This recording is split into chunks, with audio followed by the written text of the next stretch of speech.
So what's up everyone, this is the 19th video और काफ़ी time बाद मैं वीडियो बना रहा हूँ क्योंकि प्रोबेबली मुझे टाइम नहीं मिला। और इस वीडियो में हम डेटा डेफिनेशन यानी कि वेरिएबल्स को देखेंगे और लेट्स गेट स्टार्टेड। अच्छा, असेंबली लैंग्वेज में अगर आपने वेरिएबल डिफाइन करना है तो उसका एक पर्टिकुलर सिंटैक्स है। आप किसी भी किस्म का वेरिएबल डिफाइन कर रहे हो तो उसका एक ख़ास सिंटैक्स है जिसमें आप लिखेंगे तो वो वर्क करेगा। अच्छा, इससे पहले कि मैं आपको बताऊं कि इसके डेटा किस तरह डिफाइन करते हैं, मैं आपको एक बात और क्लियर कर दूं कि जैसे हम दूसरी लैंग्वेजेस में वेरिएबल को उसकी टाइप्स पे डिफाइन करते हैं। फॉर एग्जांपल मतलब हमारी सी लैंग्वेज में देख लें या जावा में देख लें तो इंटीजर टाइप का वेरिएबल होता है, हमारे पास फ्लोटिंग पॉइंट होते हैं, हमारे पास स्ट्रिंग टाइप के वेरिएबल्स होते हैं। तो असेंबली लैंग्वेज में इस तरह का कुछ नहीं होता, बल्कि उसके अल्टरनेटिव असेंबली लैंग्वेज में कुछ इस तरह होता है कि इसमें जो वेरिएबल्स हैं उनकी टाइप इस चीज़ से डिफाइन होती है कि वो कितनी मेमोरी ले रहा है। मतलब वो एक बाइट का वेरिएबल है, वो एक वर्ड का वेरिएबल है, वो डबल वर्ड का वेरिएबल है एंड सो ऑन। सो अगर आपके पास कुछ पर्टिकुलर मेमोरी लोकेशन पड़ी है तो उसके अंदर आपने इंटीजर स्टोर किया, उसके अंदर आपने फ्लोटिंग पॉइंट स्टोर किया या स्ट्रिंग वैल्यू स्टोर किया, उससे असेंबली लैंग्वेज को कोई सरोकार नहीं है। तो सबसे पहले तो इसका सिंटेक्स कुछ इस तरह है कि सबसे पहले आपका डायरेक्टिव का नेम आता है, जो भी आपने नेम रखना है, वेरिएबल नेम। डायरेक्टिव इनिशियलाइजर उसकी टाइप होती है और कॉमा इनिशियलाइजर। इनिशियलाइजर जो होता है ये बेसिकली वो पहली वैल्यू होती है जो आपने वेरिएबल को देनी है। अच्छा, अगर हमने फॉर एग्जांपल वेरिएबल को इनिशियलाइज नहीं करना और हम चाहते हैं कि हम वेरिएबल में कोई वैल्यू स्टोर ना करें जब उसको हम बनाएं, तो हम इनिशियलाइजर की जगह क्वेश्चन मार्क का साइन डाल देंगे। तो उससे होगा ये कि ये जो डेटा डेफिनेशन स्टेटमेंट है ये एक वेरिएबल तो क्रिएट कर देगा लेकिन उसकी वैल्यू जो होगी वो गार्बेज होगी। अच्छा, इसके अलावा जो कुछ पर्टिकुलर टाइप्स हैं जिनसे ये डिस्टिंग्विश होता है, मैंने जैसे बताया था आपको कि असेंबली लैंग्वेज जो है वो नंबर ऑफ बाइट्स पे डिफाइन करती है कि वेरिएबल की टाइप क्या है। सो डीबी डिफाइन बाइट यानी कि 8 बिट का जो इंटीजर होगा। अब डीबी जो है इसके अंदर इंटीजर भी आ सकता है, इसके अंदर स्ट्रिंग भी आ सकती है। That doesn't take anything much further क्योंकि असेंबली लैंग्वेज सिर्फ मेमोरी को कंसिडर करती है।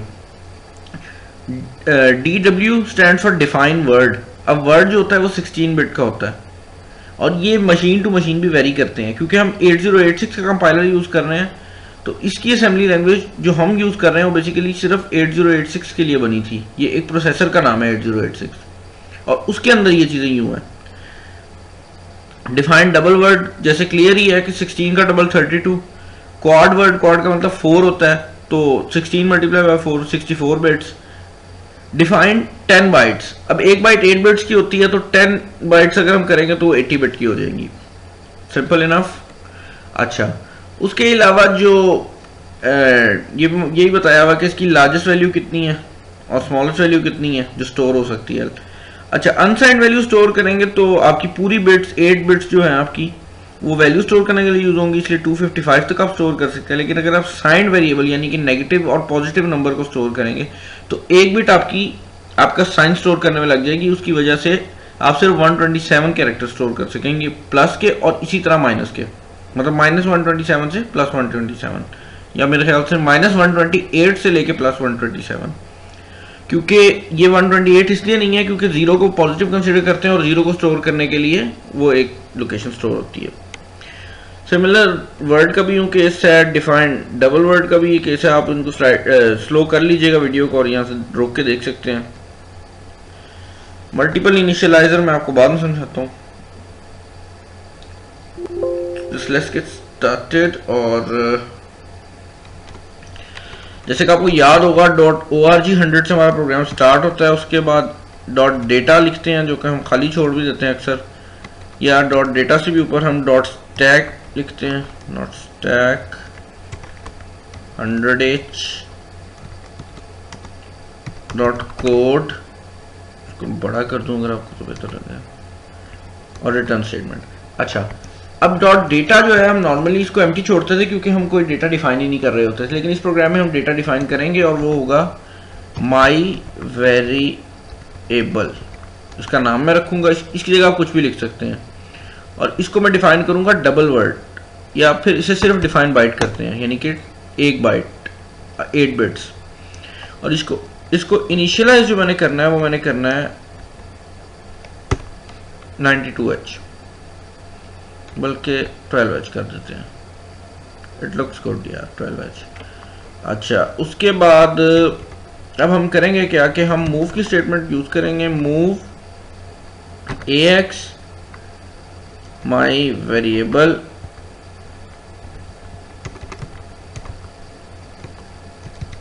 मूव BX AX, अच्छा move DL AL move AH 02 int 21H। अच्छा, तो अब हम इसका कंपाइल करते हैं इस प्रोग्राम को। उसने एरर दे दिया कि आप मूव नहीं कर सकते माई वेरिएबल को AX के अंदर। उसकी रीज़न ये है कि जो AX रजिस्टर है वो हमारा 32 बिट का रजिस्टर है, सॉरी 16 बिट का रजिस्टर है, जबकि हमारा माई वेरिएबल जो है वो 8 बिट्स का है। तो जैसे मैंने पहले वीडियोस में आपको बताया था कि move instruction same amount of memory पे वर्क करती है, तो या तो हमें इसे वर्ड टाइप का करना पड़ेगा यानी 16 बिट्स का करना पड़ेगा, या हम AX की जगह AL कर सकते हैं। अब AL जो है वो AX का हाफ होता है, यानी कि अरिथमेटिक रजिस्टर लोअर और अरिथमेटिक रजिस्टर हायर। AL में ये वैल्यू मूव कर दी। अच्छा, अब AX की वैल्यू BX में मूव हो रही है, इसको रहने देते हैं, कोई फर्क नहीं है, चलेगी स्टेटमेंट। AL की वैल्यू अब DL में जाएगी, उसके बाद AH में 02 मूव होगा और इन 21H। रन करके देखते हैं अब क्या एरर है। ओके, उसने एक कैरेक्टर प्रिंट कर दिया। उसकी रीजन ये है कि सबसे पहले इस लाइन, ये लाइन एग्जीक्यूट हुई कोड की, इस लाइन ने हमारे 12H को AL में मूव कर दिया, देन दिस लाइन एग्जीक्यूटेड और इस लाइन ने हमारे AX की वैल्यू को, जो कि probably I don't think so कुछ भी हो सकती है, क्योंकि अगर हम इस लाइन एग्जीक्यूट हुई AL की वैल्यू चेंज हो गई, AX जो था वो 00 ही रह गया, तो AH 00 ही रह गया और AL में 12 आ गया, तो AX की एज अ होल वैल्यू भी 12 ही रहेगी 12H, तो BX की वैल्यू भी 12H हो गई क्योंकि ये वाली लाइन एग्जीक्यूट हुई। लेकिन इस लाइन का कोई फर्क नहीं है प्रोग्राम के ऊपर, मैं आपको सिर्फ ये दिखाना चाह रहा हूँ कि वेरिएबल कैसे क्रिएट होते हैं। अच्छा, उसके बाद नेक्स्ट लाइन एग्जीक्यूट हुई, उसने क्या किया कि जो AL में 12H हमारा स्टोर था उसे DL में मूव कराया। और आपको याद होगा कि ये जो 3 लाइंस हैं ये बेसिकली प्रिंट करने के लिए होती हैं। जो वैल्यू DL के अंदर आप मूव कराएंगे और उसके बाद ये चीज लिखेंगे, तो DL के अंदर जो वैल्यू मूव हुई होगी उसके कॉरेस्पॉन्डिंग जो भी कैरेक्टर ASCII वैल्यू में पड़ा होगा वो हमें शो हो जाएगा। तो ASCII कोड अगर आप देखें तो हमने 12H स्टोर किया था और 12H ये 12 के ये इसका कोड है, ये वाला जो साइन है, I don't know what this sign is called, और ये यही साइन हमारा यहाँ पे भी प्रिंट हुआ है। अगर हम इसको पूरा रन करें प्रोग्राम को रन, ये देखें। अच्छा, इसके अलावा मैंने आपको मल्टीपल इनिशियलाइजर का भी हल्का सा टच देना था। Multiple initializer are just like arrays, लेकिन इसमें थोड़ा सा फर्क ये होता है कि एरे में हम एज अ ब्लॉक इंप्लीमेंट कर रहे होते हैं। फॉर एग्जांपल, अगर आपने एक इंटीजर एरे बनाई है जो कि 3 का साइज किया, 3 साइज किया, तो उसके अंदर 3 इंटीजर स्टोर हो सकते हैं और इंटीजर्स एक ही साइज के होंगे। लेकिन इसमें फर्क ये है कि फॉर एग्जांपल आपने वर्ड टाइप की एरे बनाई है तो आप उसे बाइट टाइप की एरे के तौर पे भी यूज कर सकते हैं। आप अगर आपने बाइट टाइप की एरे बनाई है तो आप उसे एज अ होल वर्ड के टाइप भी यूज कर सकते हैं। इसमें काफी ज्यादा रिस्ट्रिक्शंस कम है हमारी C++ लैंग्वेज की निस्बत। सो मैं आपको सिर्फ मल्टीपल इनिशियलाइजर अब समझा दूंगा कि कैसे होते हैं और इसका सिर्फ टच देना है, और नेक्स्ट वीडियोस में मैं एरे के लिए एक सेपरेट वीडियो बनाऊंगा, उसमें आपको क्लियर हो जाएगा। तो अगर हमने माई वेरिएबल को एक एरे बनाना है तो हमने पहला कैरेक्टर ये डाल दिया 12H। अच्छा, उसके बाद हम टाइप करेंगे 13H 42, प्रोबेबली कैरेक्टर भी आ सकता है, कुछ भी। अच्छा, अब ये होगा क्या कि ये एक एरे बन जाएगी बाइट टाइप की, जिसके अंदर 4 जो है वो एलिमेंट्स होंगे। पहले एलिमेंट में 12H स्टोर होगा, दूसरे में 13H, तीसरे में 42 जो कि डेसिमल का है, इसको हेक्साडेसिमल में कन्वर्ट करेगा पहले, और उसकी जो हेक्साडेसिमल वैल्यू होगी वो स्टोर होगी तीसरे एलिमेंट में। और फोर्थ एलिमेंट में जो R के कॉरेस्पॉन्डिंग हमारी हेक्साडेसिमल वैल्यू बनती होगी वो, तो आर के कोरिस्पॉन्डिंग हमारी हेक्साडेसिमल वैल्यू बनती है 72। तो तीसरी जो लास्ट हमारा होगा, सॉरी फोर्थ एलिमेंट जो होगा वो हमारा आर होगा और उसकी जगह 72 एच स्टोर हो जाएगा। सो इसको एक्सेस करने का कुछ इसी तरह हम एक्सेस करते हैं। अगर मैं इसको यहाँ पे इस कंडीशन को हटा भी दूं,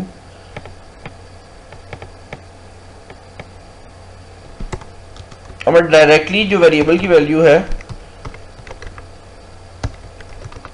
वो मूव करूं हमारे डीएल में, तो होगा क्या कि जो वैल्यू ये होगी इसके कॉरेस्पॉन्डिंग जो भी चीज होगी वो प्रिंट हो जाएगी।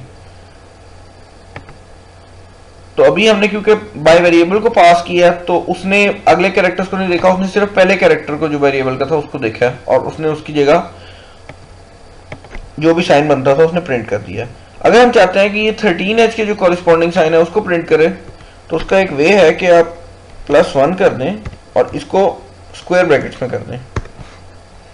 अब जब इसे हम एग्जीक्यूट करेंगे तो आप ये देख रहे हैं ये वाला साइन प्रिंट हुआ है और इसकी आस्की टेबल में जो वैल्यू है 13 होगी। सिमिलर इज द केस, अगर हम यहाँ पे मैं 2 कर देता हूं